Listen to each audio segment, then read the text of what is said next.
some votes. All right. My thing was first get him in the All-Star game, which is not to say that the All-Star. Well, that they're what not that necessarily means connected. Nothing. I mean, No, but you know what? We want him there. This has always been my thing on the All-Star game.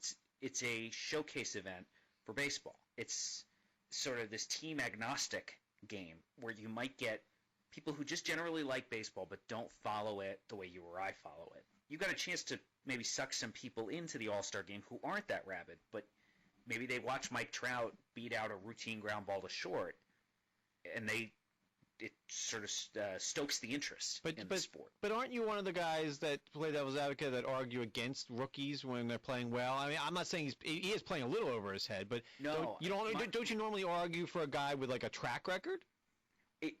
Non-rookies.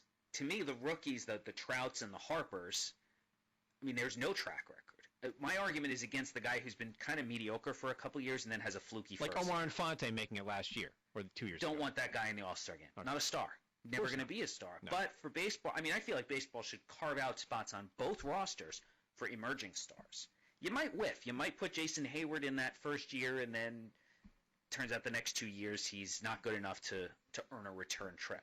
I'll take that risk. I'd rather have that and give the sport an opportunity to showcase, say, 4 or 5 rookies or second-year players who are emerging stars in the All-Star game. Would much rather see those guys in the game than the Omar Infantes of the world or the Ty Wigginton's. Oh, please, don't even say that name. He just made They're all-stars. They're not even playing at this moment. He just made another error. When Ty Wigginton's on the Hall of Fame ballot, he was an all-star once. Was he really?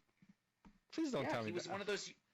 Because the Pirates needed somebody or the Orioles needed somebody? It was the utility. They wanted stop. each club to have a utility player. I can't even pay attention to that. That's just ridiculous. To me, it devalues the game. Absolutely, and the game counts, the All-Star game, outside of the postseason, the All-Star game, those 3 days, really, the Futures game, which is obviously my big thing, the Derby, probably my least favorite of the 3, and then the All-Star game. That's marketing. This is a big marketing event for baseball in the middle of the season. The games don't count, but it's a 3-day span for baseball to show off. So let's show off. What if you were putting together a list of 60 players around baseball who you'd want in a game designed to show the casual fan how awesome baseball is? You couldn't even get to 30 without putting Mike Trout on it. I'm just going to the All-Star game to watch. Wasn't Kate Bush in that All-Star game last year? In the softball thing. Kate Bush? No, who am I thinking of? The girl in the running up that hill. The Verlander commercial. Wuthering Heights. No, Kate Upton. Kate Upton, not Kate Bush. Kate Upton. She was in that softball game last year. That's who I want to see.